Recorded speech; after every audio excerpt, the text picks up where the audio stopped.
Hello, y'all. I wanted to make a video on presidential politics in America since 1992 because 1992 slash 1994, basically the 90s was a political realignment in America to create the modern day or of the modern day America. But anyways, and some people say that we may be going through another political alignment right now, so that's something. but the big but the big it's like a cycle. This is what my theory is. um but so a president like wins a trifecta and then spends the political capital very quickly and then loses in the midterms and then becomes a lame duck.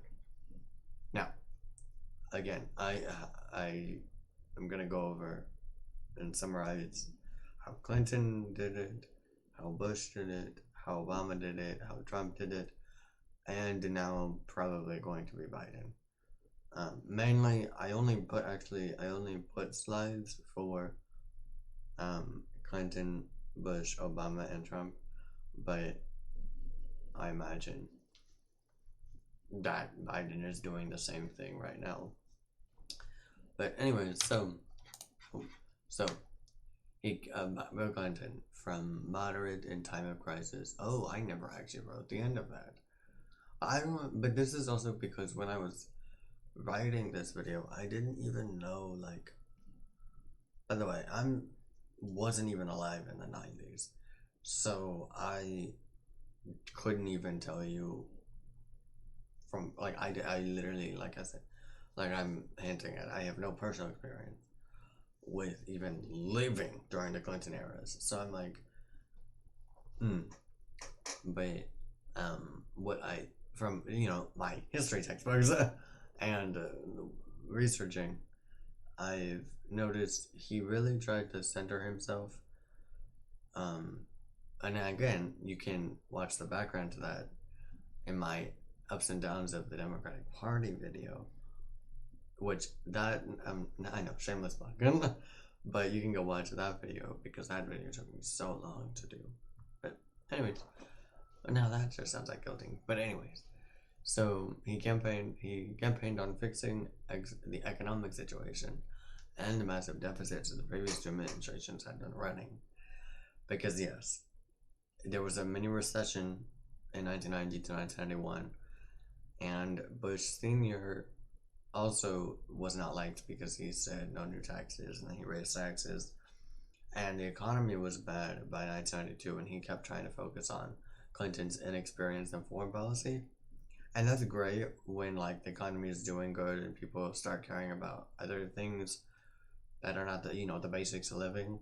But when people care about the basics of living and you're not talking about it whatsoever, you're not gonna get it, like, anyways. But yeah, so Clinton ran on fixing the economic situation, and then he got elected and used his political capital on a tax increase, a gun ban, but mainly an attempt at nationalizing healthcare in the U.S. And I say this because I believe the gun ban and the attempt at nationalizing healthcare were both done through reconciliation, which is mainly what I consider using of political capital. But the gun ban wasn't probably through reconciliation, but it was very partisan. I do know that the Brady Bill, and it was very much not liked. Anyways, and he increased taxes, and I think he even tried to reform healthcare.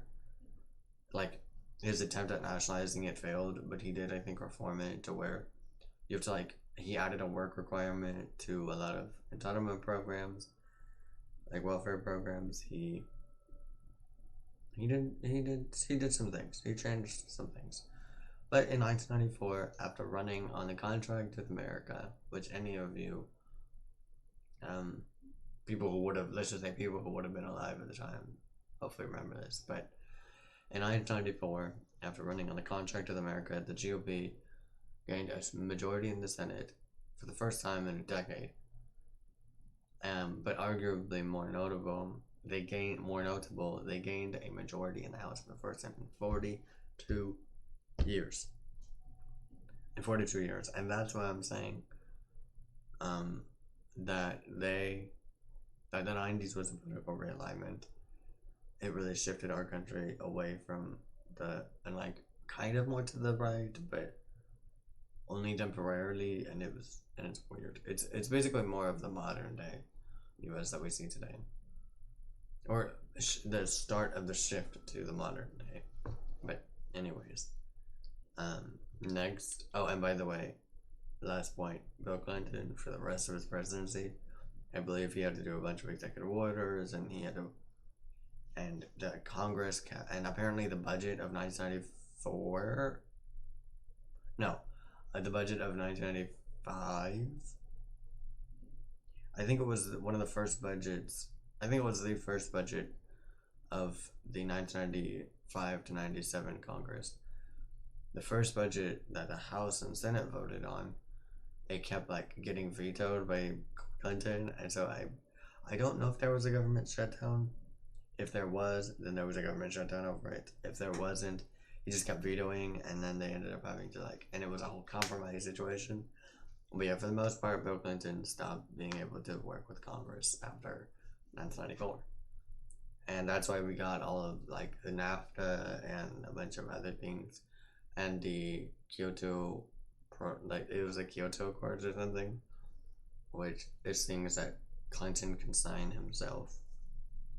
Anyways, next, George W. Bush. Again, I was not, I couldn't remember 2000 because I wasn't alive in 2000, which is why I'm like, I literally, for Bill Clinton and George W. Bush, I did not know what they ran on in 2000. Really. I didn't know what they ran on, but, and apparently in 2000, he campaigned himself as a compassionate conservative. But by the end of his presidency, he had transformed from a compassionate conservative to a warmonger who left America behind, because that's really what he was.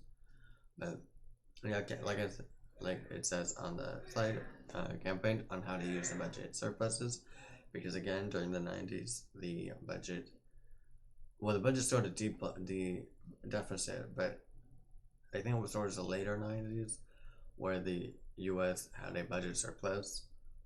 I know, wild, but they had a budget surplus, and that continued on for a few years and even continued in like the first year of the Bush administration.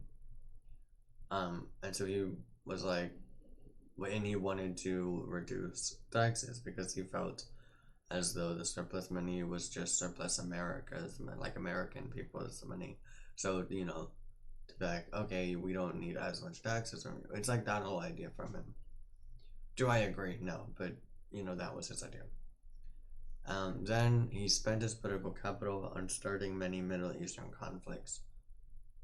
Kind of. And I kind of, because they were bipartisan, quote unquote. Like, Democrats voted for Middle Eastern conflicts as well. It was just, and that's why it was in the public eye. He spent a lot of it on going to war that never ended. Going to wars that never ended. Conflicts that never ended. And due to the Patriot Act and No Child Left Behind Act, which are two of his biggest things, like acts and legislation as president, they were also both bipartisan, so they weren't like deeply divisive. The Patriot Act now is, which I like, that going on 2 decades literally from when it was not first signed. People are realizing how, not okay the Patriot Act is, and also how not okay the No Child Left Behind Act was, and the results of that. But anyways, unlike the vast majority of political history, the GOP gained seats in 2002, mainly due to the War on Terror and 9/11 being fresh in people's minds, because, my goodness, that is a Herculean effort to gain seats in the midterms. Also, and I imagine after 2002 and 2004, the Democrats had a lot to run on in 2006, on how the wars weren't going well and how the economy was going like in a downward spiral. Not as low as it got in 2008, but it was already starting. I imagine it was already starting in 2005, 2006. I was way too young to remember that, but what I believe is that the economy was already going downhill. Like, it was showing signs of going downhill in 2005, 2006. But yeah, so they had a lot to run on, and I think it was like it was almost every voter demographic, I believe, in 2006 voted to the left of what it did just 2 years earlier. And so yeah, Democrats swept control of the chambers of Congress for the first time in 14 years. Anyways, next, Barack Obama. Now this is the first candidate where I can remember, and I do remember him being the hope and change candidate and eventual president. But that quickly turned into the legacy of failed promises and congressional gridlock.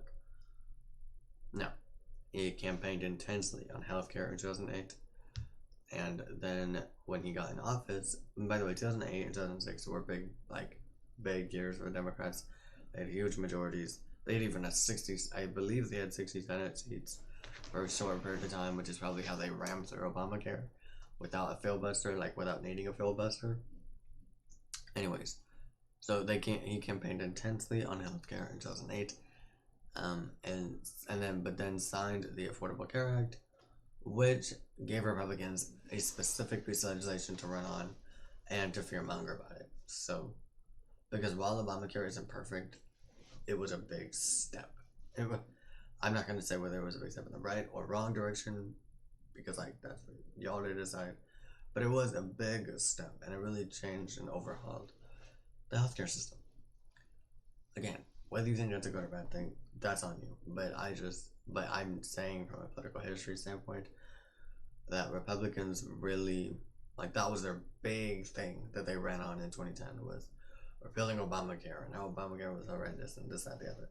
So, and also it's so impactful because even to the modern day, the Affordable Care Act which is what Obamacare is, but the Affordable Care Act really is, it's been upheld by the Supreme Court, and which means it's so important. Again, whether you think the importance of it is, on a negative or positive side, it's had a lasting impact on America, and it will probably for the rest of America. It's like one of those. It's like Social Security. It will just be there forever. It's just whether Democrats expand on it and Republicans restrict parts of it. But the thing that actually, no, I'll get to that in the next president. But not Biden. Obama also campaigned on stopping America's endless wars, and then continued many of them and started more. He also campaigned apparently on closing Guantanamo Bay. Never did that. And so after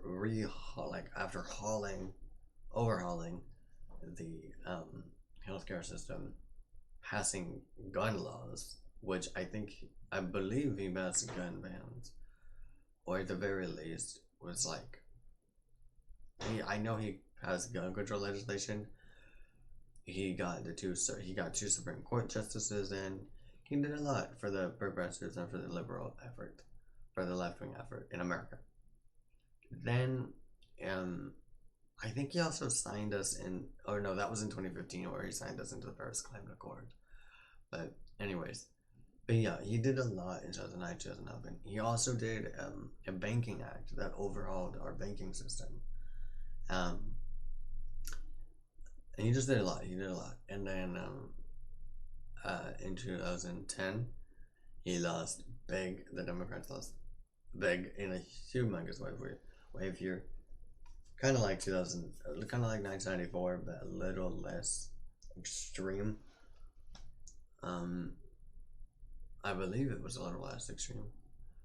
And he was never able to easily pass Democrats' agendas for the rest of his presidency, which is why his legacy is now known, I believe, mainly as, he was a hope and change president, but that quickly devolved into congressional gridlock because there were constant the House or the Republican House, because the Senate was still Republican Democrat up until 2015.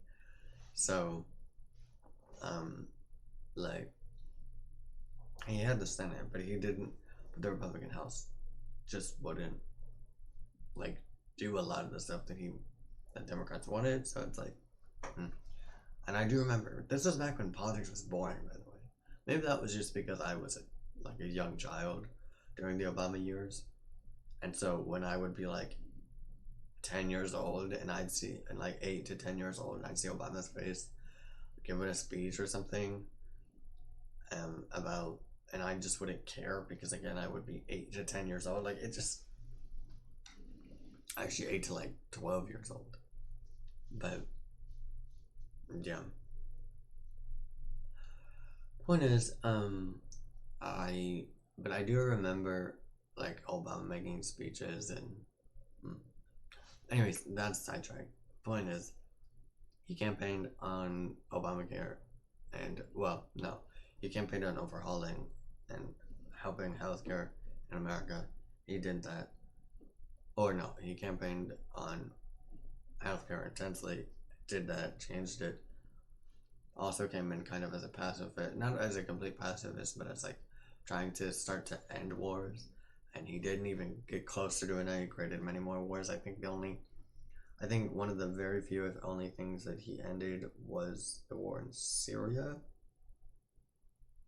or Iraq. No, it was the Iraq War. The Syria War is still going on, but the Iraq War ended in 2011, I believe, after the assassination of Osama bin Laden. So, anyways, next president, Donald Trump. Now, before I get into this, this is from, again, a person who was center-right, a person who supported Donald Trump. So it's more of a critical view of, just like how it was a critical view of Obama, but I tried to keep it as, I'm trying to keep it as not biased as possible. But Donald Trump, from outsider to incompetent and easily persuaded. Because that's what he was. That's what he was. He came in, and I remember in 2016, he campaigned on building a wall on the southern border and then spent all his political capital on a tax reduction. On a tax reduction. Now, I also noticed that the Republicans, well, and by the Republicans, I mean Donald Trump, he was very intensely pressuring Congress, the Republican Congress, to just repeal Obamacare, but it seems, from what I can tell, he didn't really know what he was talking about. He was like, I just want it scrapped, I want it gone, and then the Congressional Republicans were not into that, because then they'd be known as taking away healthcare from many Americans, so you're not giving, and like not helping Americans and just taking away their healthcare. So there were many Republicans. I believe there was like 3 different sides to the debate back in 2017. There were the actual MAGA supporting, like, haters of Obamacare that were like, we want it gone, we want it gone, we want nationalized healthcare gone. And then there was the more, I believe there was the more like Mitt Romney type, where they didn't want much to change. They just wanted to like change a little bit.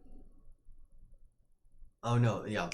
So there were the people who wanted it gone completely, the people who wanted reforms to it, and the people who wanted to repeal and replace. Those are the 3 planks of like the 3 different sides in the Republican Party at the time. And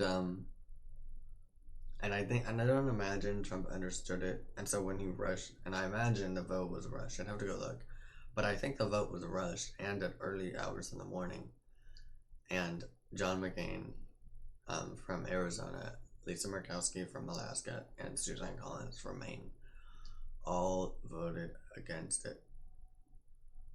They all voted against it, and that's them, and it did not pass. Anyways, so, and John McCain was the deciding vote. and his legacy in the Republican Party so far has just gone down the drain since then. So yeah, um, yeah, campaigned on building a wall on the southern border, then spent all his political capital on a tax reduction. Now, if the Obama repeal, or even repealing some provisions, which is mainly I think what it was trying to do, was just repeal many provisions from Obamacare. If that passed, then that would have been also something, and the big chunk of his political capital would have been spent on that. But he had already spent so much time on it, and so not so much time, but so much political capital, in my theory of political capital, on it. He had mainly been on immigration, but also on how unaffordable healthcare is. So he ran on healthcare costs, put a lot of quote unquote put a lot of effort into passing it.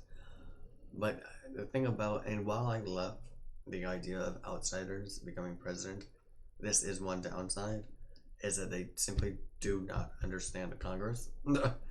And so he was like, Congress, I imagine he was like, Congress, I want, like, congressional Republicans, I want Obamacare repealed. And they're like, sir, they're like, not all of them, like, we don't have the votes because the Republicans didn't have the votes.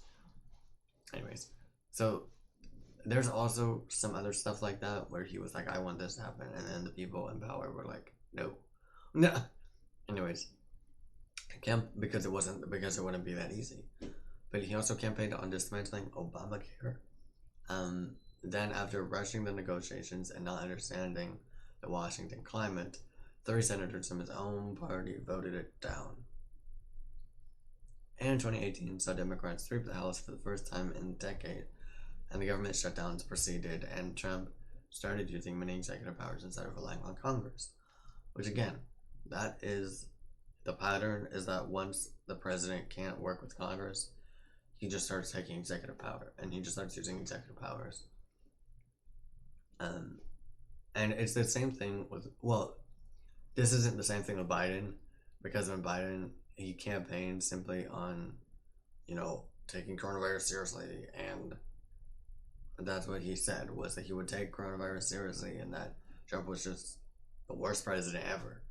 So, that's not even bias. That's like what he said. Like, he was the worst the worst president in American history, or at least in modern American history, is what he said, I believe. And so,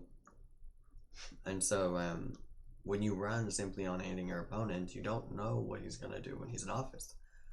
So when Biden got in office, he came in swinging, by the way, he was a 50-50 Senate and 4-seat majority in the House.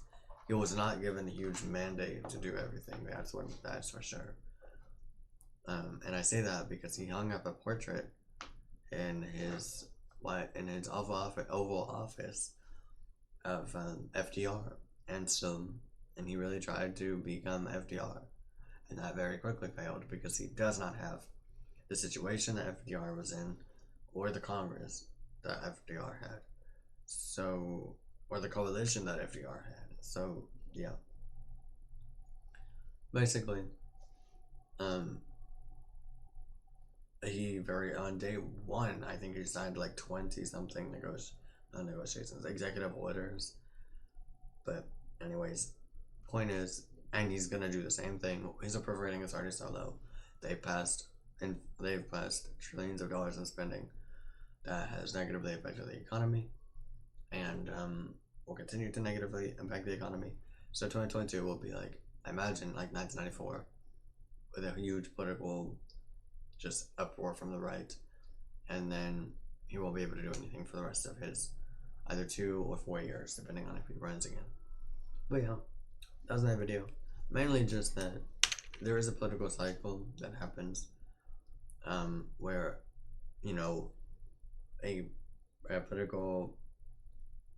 a candidate from either political party, builds up this coalition and focuses on an issue usually, and then wins a trifecta, spends their political capital immediately, loses in the midterms, and then become a lame duck. Like, it just is what it is. But yeah, and so I'll see you in the next one. Goodbye.